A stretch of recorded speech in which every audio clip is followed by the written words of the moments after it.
तंजीमों और अफराद में सख्त नाराजगी। मुस्लिम समाज ने हुकूमत पर हाईकोर्ट के फैसले पर अमल दरामद करने का किया मुतालबा। सर सैयद एकेडमी में 5 किताबों का इजरा, vice chancellor professor Tariq Mansoor ने किया इजरा। दिल्ली में हुए हंगामे पर मगरबी यूपी के किसानों में नाराजगी, हुकूमत और पुलिस के रवैये को ठहराया जिम्मेदार। हंगामा करने वालों की पहचान करके सख्त कार्रवाई करने का मुतालबा। कानपुर कोर्ट में चोरी की वारदात, कोर्ट में कई अहम मामलों की फाइल मौजूद, पुलिस की तफ्तीश जारी।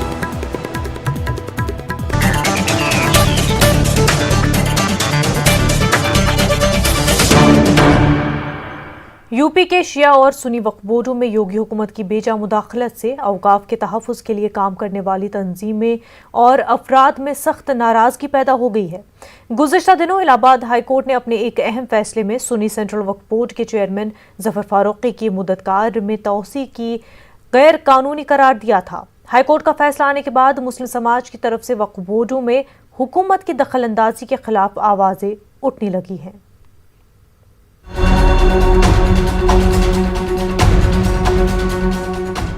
गुज़िश्ता 25 जनवरी को इलाहाबाद हाई कोर्ट ने अपने अहम फैसले में सुन्नी सेंट्रल वक्फ बोर्ड के चेयरमैन ज़फ़र फारूकी की मुद्दतकार में तौसी किए जाने के योगी हुकूमत के फैसले को गैर कानूनी करार दिया था। इलाहाबाद हाई कोर्ट का फैसला आने के बाद अब मुस्लिम समाज की तरफ से भी वक्फ बोर्डों में सरकारी मुदाखलत के खिलाफ आवाज उठने लगी है।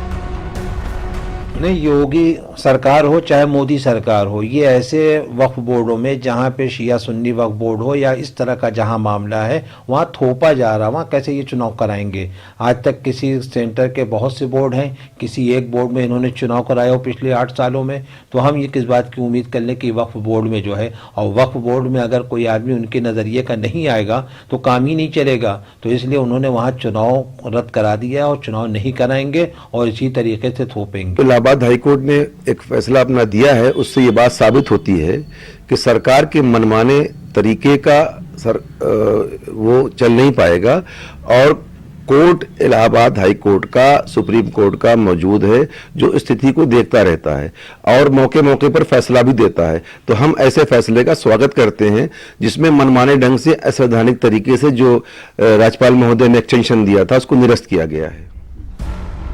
इलाहाबाद हाई कोर्ट ने अपने फैसले में योगी हुकूमत को हुक्म दिया था कि वो 28 फरवरी से पहले सुन्नी सेंट्रल वक्फ बोर्ड का चुनाव कराए। इस मामले में कानूनदानों का ख्याल है कि हाई कोर्ट के हुक्म के बाद रियासती हुकूमत को लाजमी तौर से दोनों वक्फ बोर्डों में चुनाव कराने होंगे। जो एक्सटेंशन का ऑर्डर था वो हाई कोर्ट ने सेटिसाइड कर दिया और ये कहा कि आप फ्रेश इलेक्शन कराएं। 28 फरवरी 2021 के पहले डिसीजन आपको इलेक्शन करा के आपको बॉडी को कॉन्स्टिट्यूट कर देना है। दूसरी चीज कि जो इन्होंने एक्सटेंशन किए हैं वो इलीगल है, इसको इनको कोई पावर नहीं थी। ये इसका सम अप ये होता है। वक्फ कवानीन में वक्फ बोर्डों को एक खुद मुख्तार इदारे की हैसियत दी गई है। इस मामले में वक्फ बोर्ड के चेयरमैन का चुनाव बोर्ड के मुतवल्लियान और मेंबरान के वोटों से होता है। ऐसे में अगर किसी चेयरमैन की मुद्दत-ए-कार खत्म हो जाती है तो हुकूमत को इख्तियार नहीं है कि वो उसकी मुद्दत-ए-कार में तौसी करे। मुस्लिम दानिशवरों का मुतालबा है कि रियासती हुकूमत शिया और सुन्नी वक्फ बोर्डों में जल्द से जल्द चुनाव कराने का रास्ता साफ करे। न्यूज़ 18 उर्दू के लिए इलाहाबाद से मुश्ताक आमिर की रिपोर्ट। अलीगढ़ मुस्लिम यूनिवर्सिटी की सर सैयद एकेडमी में मुनक़िदा तकरीब में AMU की तारीख और अलीगढ़ तहरीक से मुतल्लिक 5 किताबों का इजरा अमल में आया। इस मौके पर बतौर मेहमान ख़ुसूसी vice chancellor professor Tariq Mansoor मौजूद रहे। उन्होंने कहा कि सर सैयद एकेडमी यूनिवर्सिटी के सदी साल से मुतल्लिक तकरीबात का मरकज़ बन गई है और अलीगढ़ तहरीक के तारुफ का काम यहाँ से हो रहा है, जो काबिल मुबारकबाद है। जिन किताबों का इजरा अमल में आया उनमें अलीगढ़ मुस्लिम यूनिवर्सिटी शॉर्ट इंट्रोडक्शन और 4 मोनोग्राफ, कर्नल बशीर हुसैन जैदी, नवाब सुल्तान जहां बेगम, राजा जय किशन दास, सर्रास मसूद के नाम शामिल है। ये किताबें अलीगढ़ मुस्लिम यूनिवर्सिटी की तामीर और तरक्की में नुमाया खिदमात अंजाम देने वाली हस्तियों की हयात और खिदमात से ताल्लुक़ रखती हैं। ये ज़रूरत महसूस की जा रही थी कि तलबा के दरमियान अलीगढ़ मुस्लिम यूनिवर्सिटी की तारीख़ और उसकी रिवायात के मुताल्लिक़, क्योंकि आजकल के तलबा को माली नॉलेज नहीं है, तो ऐसा कोई किताबचा दिया जाए उनको कि जो उसके मुतालिक उनको मालूमात फराहम की जा सकें। तो ये किताबचा यकीनन अलीगढ़ मुस्लिम यूनिवर्सिटी के नए तलबा के लिए ख़ुसूसी तौर से बहुत मुफीद होगा। ये किताब इसलिए बहुत इम्पॉर्टेंट है क्योंकि जो हमारे यूनिवर्सिटी के फाउंडिंग प्रिंसिपल्स रहे हैं सर सैयद अहमद ख़ान के, उनको आधी सदी तक तो हम लोगों ने एक तरीके से फ़ॉलो किया, मगर जो उसको एक मॉडर्न अमली जामा पहनाना था, उसका काम जो है वो कर्नल बशीर हुसैन ज़ैदी ने बहुत ही बखूबी किया है। इसीलिए उनकी जो अचीवमेंट्स हैं उनको डॉक्यूमेंट करना बहुत ज़रूरी था। कोई भी ऐसी किताब नहीं है जो उनकी इस मुकम्मल सीरत को हमारे सामने रखती है, तो इसीलिए बहुत ज़रूरी था कि किताब सामने आए। किताब में ये बात लिखी भी है कि इस यूनिवर्सिटी को सही माना में यूनिवर्सिटी बनाने का जो क्रेडिट है वो सर रॉस मसूद के नाम है, क्योंकि जितनी इमारतें ख़ासतौर पे साइंस की इमारतें, लेबोरेटरीज़ जो आज भी इस्तेमाल हो रही हैं वो सब उसी दौर की यादगार हैं। इसके अलावा इनका बहुत अहम कारनामा ये है कि इन्होंने तो यूनिवर्सिटी की तमाम सड़कों को नाम दिया। ज़राई क़वानीन के खिलाफ दिल्ली में किसानों की ट्रैक्टर रैली के दौरान हुए हंगामे के बाद किसान तहरीक से जुड़े मगरबी उत्तर प्रदेश के समाजी कारकुनान और किसान तंजीमें हुकूमत के सख्त रवैये पर बरहमी का इजहार कर रहे हैं। 26 जनवरी की किसान ट्रैक्टर रैली में शामिल होने दिल्ली पहुंचे किसान लीडरान ने इस हंगामे और तशद्दुद के लिए किसान तहरीक को नुकसान पहुंचाने वाले अनासिर को कसूरवार ठहराया है। साथ ही हुकूमत और पुलिस इंतजामिया के इंतजामात पर भी सवाल उठाए हैं। किसान तहरीक में शामिल किसान लीडरान का मानना है कि इस तरह के वाकयात से किसान तहरीक पर किसी तरह का असर पड़ने वाला नहीं है। किसान लीडरान ने हंगामा करने वाले अनासिर की पहचान करके सजा देने का हुकूमत से मुतालबा किया है।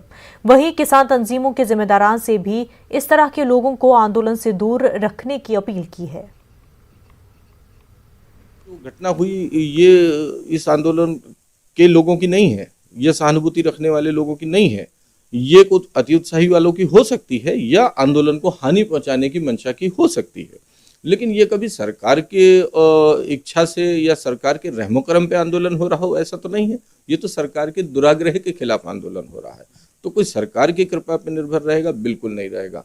हाँ, जो मैं फिर दोहरा रहा हूँ उस बात को कि इसके आंदोलन के कद को छोटा करने की कोशिश की जा रही है। पूर्व में भी की गई, कामयाब नहीं हुई, उठाने की, भटकाने की, आरोप लगाने की, पूर्व में भी वो नहीं हो पाए। अब ये एक नया एंगल इससे जुड़ गया है। अब जिन भी लोगों ने किया है उनके खिलाफ कार्रवाई हो और आंदोलन चलेगा, चूंकि ये लाखों लोगों के भविष्य से, उनके रोजी रोजगार से जुड़ा हुआ करोड़ों लोगों के, उनकी आशाओं का केंद्र बिंदु है। इन छोटी मोटी घटनाओं से ये रुकने वाला नहीं है। किसान आंदोलन शांतिपूर्वक लगातार चल रहा है। वहाँ पे 55 दिन से भी ज़्यादा लगातार हो गए। ये कॉल की हुई थी, शांतिपूर्वक पूरा वो था। तो इसमें वहाँ पे ट्रैफिक पुलिस का मिसमैनेजमेंट रहा है। बैरियर को लेके जहाँ रूट दिया था उन्होंने, रूट पे बैरियर लग रहे थे और जहाँ होने चाहिए थे वहाँ नहीं थे। तो इसमें क्योंकि पूरे कहीं साइन मार्क नहीं थे, पहले वहाँ बात हुई थी उनसे कि भाई लगातार जहाँ पे रूट होगा उस पर साइन बोर्ड वगैरह लगेंगे। तो ऐसा तो कोई था नहीं भाई इधर को जाना है, तो उसमें वो हुआ है। तो और बाकी कोई नहीं, शांतिपूर्वक है, अब भी चलेगा। गाँव से भैंसा से ट्रैक्टर गए, खेड़ी से गए, सांदन से गए, बड़ा से गए, नंगोड़ी से गए, खालतपुर से गए, राहवती से गए, सभी गांवों से ट्रैक्टर टोली गई मेरे उसमें। किसानों में बहुत रोष है, इन्होंने लाठीचार्ज किसानों पर करवाया। शांतिपूर्वक आंदोलन था, 63वां दिन होगा। 63 दिन में शांतिपूर्वक आंदोलन किसानों ने किया।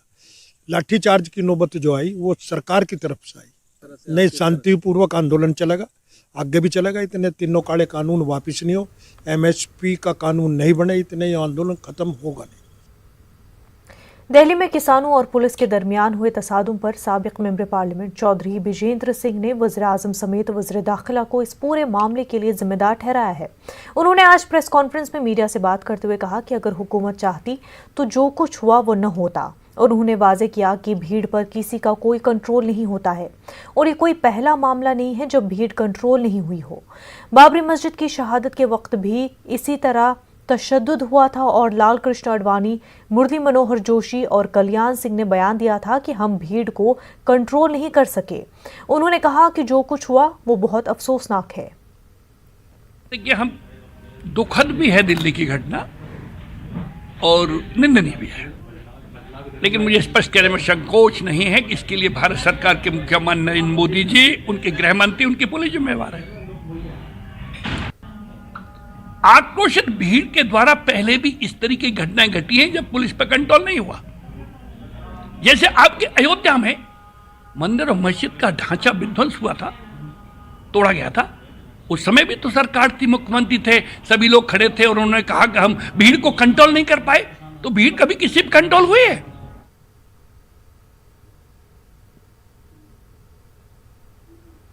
समाजवादी पार्टी के सीनियर लीडर आदित्य अग्रवाल को व्यापार सभा का सूबाई नायब सदर बनाए जाने और अलीगढ़ आमद पर आज शहर में मुतादिद जगहों पर इस्तकबालिया जलसा मुनक्किद किए गए थे। आदित्य अग्रवाल जब अपने काफिले के साथ अलीगढ़ पहुंचे तो पुलिस ने उन्हें हिरासत में ले लिया और पुलिस लाइन लिए गए। इस वाक़े पर समाजवादी पार्टी कारकुनान ने पुलिस कारकर्दगी के खिलाफ जमकर नारेबाजी की और कहा कि कारोबारी हुकूमत की गलत पॉलिसियों से समाजवादी पार्टी से जुड़ रहा है, जिसे वो लोग बर्दाश्त नहीं कर पा रहे हैं। तोड़ के आगे नए रिश्ते जोड़े हैं, जिसमें आज समाजवादी पार्टी को बहुत बड़े स्तर पे व्यापारियों का समर्थन भी मिल रहा है। वो व्यापारी वर्ग जो भाजपा की बपौती माना जाता था, आज जब वो अखिलेश जी के समर्थन में आके समाजवादी पार्टी के साथ सड़कों पे आंदोलन करने के लिए है तैयार और भाजपा के खिलाफ है, तो आज उसी व्यापारी वर्ग के साथ सौतेला व्यवहार करवा जा रहा है। भाजपा नहीं चाहती कि ये संदेश कि व्यापारी भी जो है वो आदरणीय राष्ट्राध्यक्ष जी के साथ जुड़ गया है।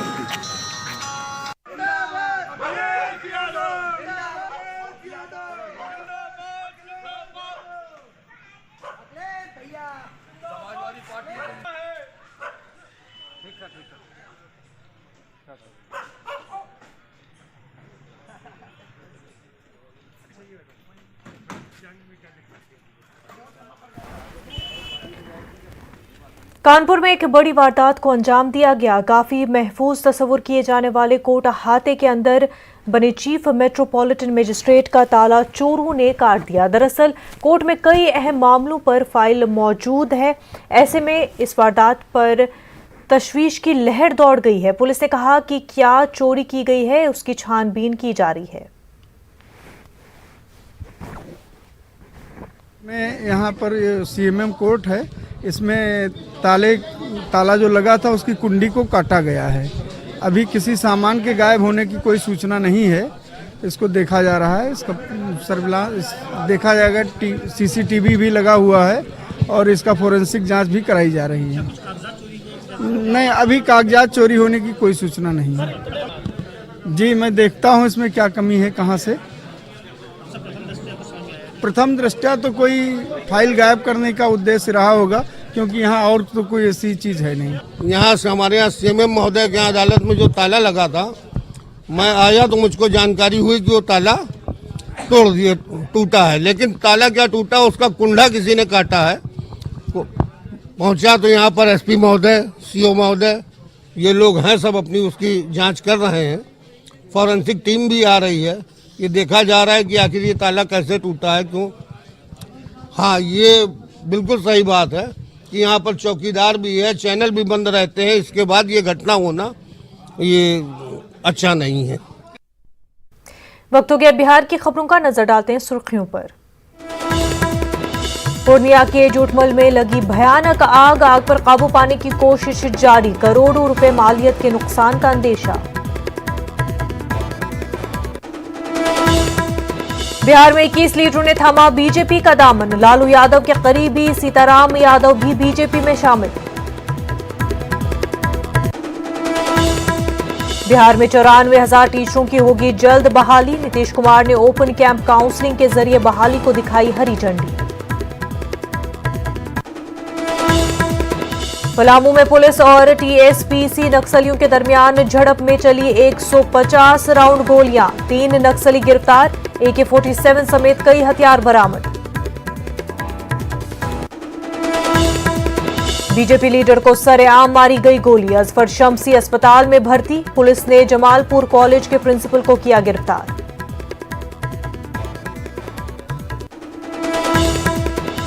पूर्णिया के सदर थाने के दमका में शराब बरामद। कई हजार लीटर शराब बरामद। गैर मुल्की शराब की कीमत करोड़ से ज्यादा।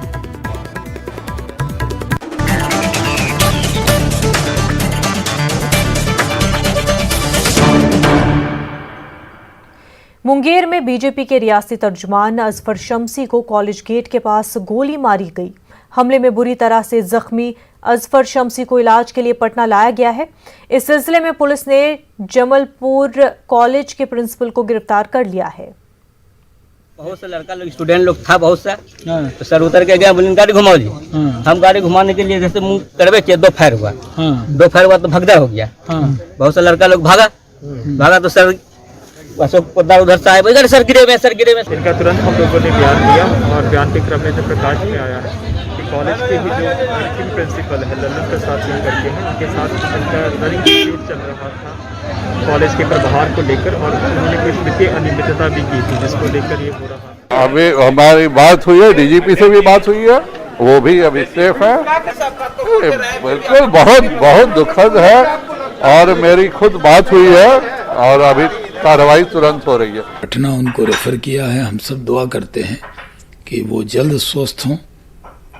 बिहार में कानून का राज है, कोई इस तरह की हरकत करेगा उसको बख्शा नहीं जाएगा। इस स्थिति में बिहार का भला भगवान ही करे। कोई सुरक्षित नहीं है, हर कोई जब घर से निकलता है तो परिजन संशय में रहते हैं कि वापस लौटेगा सुरक्षित की लौटेगा। मुख्यमंत्री से तो मैंने ये नहीं कहा कि आप मुख्यमंत्री पद से त्याग पत्र दीजिए, गृह मंत्रालय आपसे नहीं संभल रहा है, गृह मंत्रालय से तो कम से कम त्याग पत्र दे दीजिए। जनता के हित में नहीं दिए चलेगा, कम से कम आप अपने भारतीय जनता पार्टी के प्रवक्ताओं और जनप्रतिनिधियों के हित में तो दे दीजिए। अजफर शम्सी को इलाज के लिए पटना लाया गया है। अजफर को 2 गोलियां लगी हैं। इस सिलसिले में डॉक्टर से बात की हमारे नुमाइंदे साकेत कुमार ने। भाजपा प्रवक्ता अजफर शम्सी को गोली लगने के बाद पारस में एडमिट किया गया है। मुंगेर से उनको रेफर किया गया था और उसके बाद इसी अस्पताल में उनको लाया गया है। ये पारस अस्पताल है और यहाँ पर इन्हें अब एडमिट कर दिया गया है। अब से थोड़ी देर पहले वो यहाँ पर लाए गए हैं और इसी एम्बुलेंस के जरिए वहाँ से जो अजफर शम्सी साहब हैं उनको यहाँ पर लाया गया है। चूँकि आज गोली उनको लगी थी और उसके बाद उनको यहाँ पर रेफ़र किया गया है। इसी एम्बुलेंस से आप देखिए मुंगेर से वो यहाँ पर पहुँचे हैं और यहाँ पर उनको जो लेकर आए थे, यहाँ पर जो डॉक्टर्स हैं जो इस एम्बुलेंस में उनके साथ आए हैं, हम उनसे एक बार बात कर लेते हैं। डॉक्टर साहब, नाम क्या हुआ आपका? जी, मेरा नाम डॉक्टर मोहम्मद अयूब आलम हुआ। कैसी स्थिति है अभी? स्थिति अभी जो गोली लगी है उनको, तो गोली 2 साइटों पे है, एक एब्डोमेन में है और एक लेफ्ट पैराइटल में अप्रॉक्सीमेटली लगा हुआ है। तो उनको जो हालत तो स्थिति नाजुक बनी हुई थी वहाँ पे, क्योंकि बीपी है उनका NR हो गया था, नॉन रिकॉर्डेबल। तो उसके बाद फिर रास्ते में हम लोग ICU एम्बुलेंस से, क्योंकि ये एम्बुलेंस मुंगेर नेशनल हॉस्पिटल का है और हम और डॉक्टर फैज सर हैं जो सदर हॉस्पिटल में है, ये दोनों आदमी मिल करके जो है इनको रास्ते में मैनेज करते हुए किसी तरह रास्ते में तबीयत खराब रास्ते में इनकी कंडीशन और बिगड़ गई थी, वोमिटिंग स्टार्ट हो गया था और बीपी इनकी नहीं मिल रही थी। तो उस कंडीशन से इनको उबारा गया और हम लोग बहुत हद तक एक अपनी कोशिश किए हैं बेहतर से बेहतर काम करने का और इनको अब पारस हॉस्पिटल में एडमिट कराया गया इमरजेंसी में। बाकी यहाँ के डॉक्टर साहब लोग फिर जो फर्दर करेंगे वो अपना, तो स्थिति नाजुक ही माना जाए इसको। बिल्कुल, तो स्थिति नाजुक जैसा कि खुद डॉक्टर साहब बता रहे हैं, मुंगेर से वही लेकर आए हैं, इसी एम्बुलेंस के जरिए उनको लाया गया है और अब पारस में उनका इलाज चल रहा है। लेकिन जो डॉक्टर वहाँ से इनको लेकर आए हैं उनका कहना है कि स्थिति अभी नाजुक है उनकी और 50-50 चांसेज अभी उनकी बनी हुई है। हालांकि जो इलाज है वो पारस में अब उनका शुरू हो चुका है। कैमरापर्सन दीपक के साथ साकेत कुमार, न्यूज़ 18 पटना। अजफर शम्सी पर हमले को लेकर बीजेपी के कौमी तर्जुमान संजय मयूख ने कहा कि मुजरिम जल्द ही पुलिस की गिरफ्त में होंगे। उन्होंने कहा कि ऑपोजिशन इस मामले पर सवाल उठाना बंद करे। दुखद और दुर्भाग्यपूर्ण है, लेकिन इस तरह से सरकार पर विपक्ष सवाल उठा के क्या बताना चाहती है? देखिए, बिहार में सुशासन का राज है, अपराधी बख्शे नहीं जाएंगे। अपराधी जहां भी होंगे उनको जेल की शिक्षों में जान। लालू प्रसाद के फर्जंद तेज प्रताप ने अपने वालिद की रिहाई को लेकर सदर जमहूरिया को खत लिखा है। इसके बाद से बिहार की सियासत गर्म हो गई है। बरसरे इक़्तिदार जमातें इसे सियासी हथकंडा करार दे रही हैं, तो अजीम इत्तेहाद इसे जायज़ बता रही है और सेहत की बुनियाद पर लालू की रिहाई की बात कर रहे हैं। लालू प्रसाद यादव जी एक लॉ के तहत जेल के अंदर है। ऐसा नहीं कि उनको ज़बरदस्ती किसी ने बंद किया है, उन्होंने क्राइम किया है इसलिए उनको जेल भेजा गया है और उनको जुडिशियरी के पास ही पावर है उनको रिलीज करने का, और कोई तरीका नहीं है। केवल पॉलिटिकल स्टंट है, पूरी तरह से जो है से राजनीतिक रूप से लाभ लेने का काम कर रहे हैं। लालू यादव भ्रष्टाचार के मामले में जेल में बंद है, आर्थिक अपराध के उनके ऊपर लगा हुआ है और मुझे लगता है कि न्यायालय ये फैसला न्यायालय के जिम्मे है। माननीय न्यायालय का सम्मान है, बावजूद वो आधा से अधिक सजा काट चुके हैं। ऐसी स्थिति में अगर कोई कानूनी पहलू है जो उन्हें रिहा किया जा सकता है तो करना चाहिए। तेज प्रताप जी जन भावनाओं को देखते हुए, बिहार की जनता नहीं देश दुनिया की जो गरीब शोषित वंचित है वो चाहते हैं आदरणीय लालू प्रसाद जी को जमानत। पटना में आज कई दिग्गजों ने बीजेपी का दामन थामा है।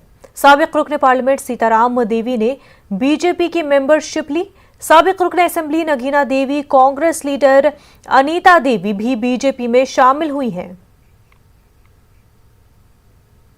हम पंचायती राज की मजबूती के साथ ही लोकतंत्र की मजबूती चाहते हैं और इसलिए आज जो लोग हमारी पार्टी में शामिल हुए हैं ये सब लोग जमीन से जुड़े हुए, धरती से जुड़े हुए लोग हैं। अगर बाहर से भी पढ़ करके आए हैं तो उनके मन में बिहार के गांव से जुड़ करके काम करने का संकल्प है। आप पार्टी में शामिल हुए, मैं आपका स्वागत करता हूं।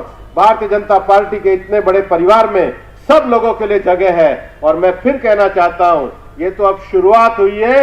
हम भारतीय जनता पार्टी को मजबूत बना के बिहार में एनडीए की जो सरकार आने वाले 5 साल में नीतीश जी के नेतृत्व में चलेगी उसको सफल बनाने के लिए काम करेंगे।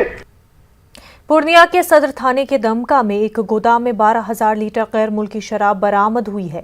उसकी कीमत 1 करोड़ से ज्यादा बताई जाती है। सदर थाना पुलिस ने गोदाम में छापेमारी करके शराब को जब्त कर लिया है। इस सिलसिले में एक शख्स को गिरफ्तार किया गया है।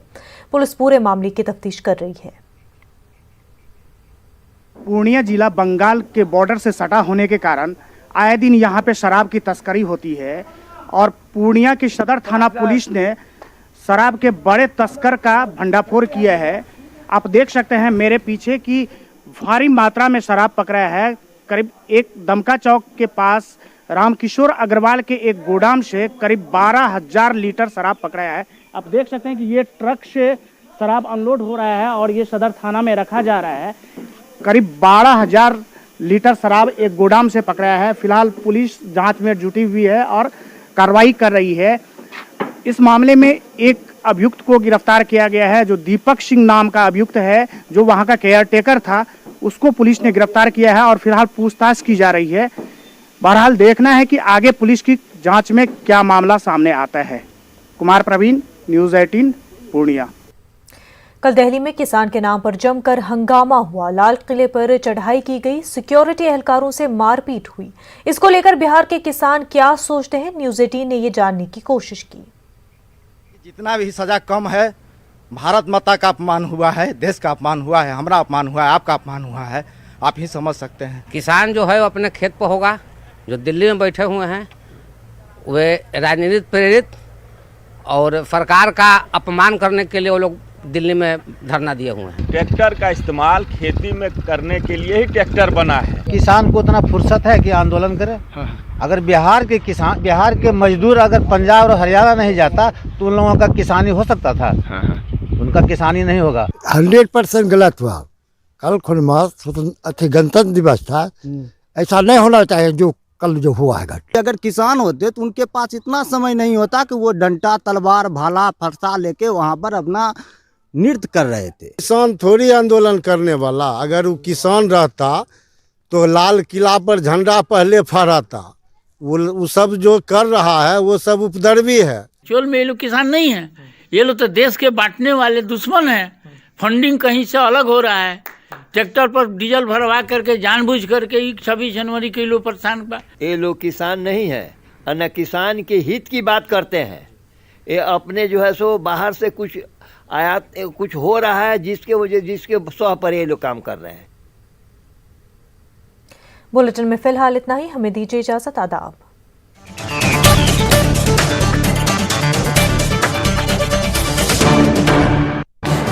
इस न्यूज हेडलाइंस के प्रायोजक पेट सफा आयुर्वेदिक जूस। पेट सफा हर रोग दफा।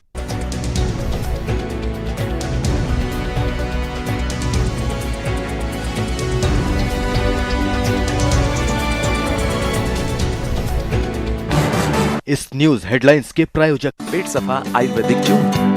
पेट सफा हर रोग दफा। शुद्धता और ताजगी से भरपूर इसकी प्राकृतिक रंगत आपके व्यंजनों को और भी अधिक बड़े बड़े लोग वीडियो बना रहे हैं। आप गाना जानते हैं तो गाइए या फिर अपना हुनर दिखाइए, वीडियो बनाइए और हम तक पहुंचाइए और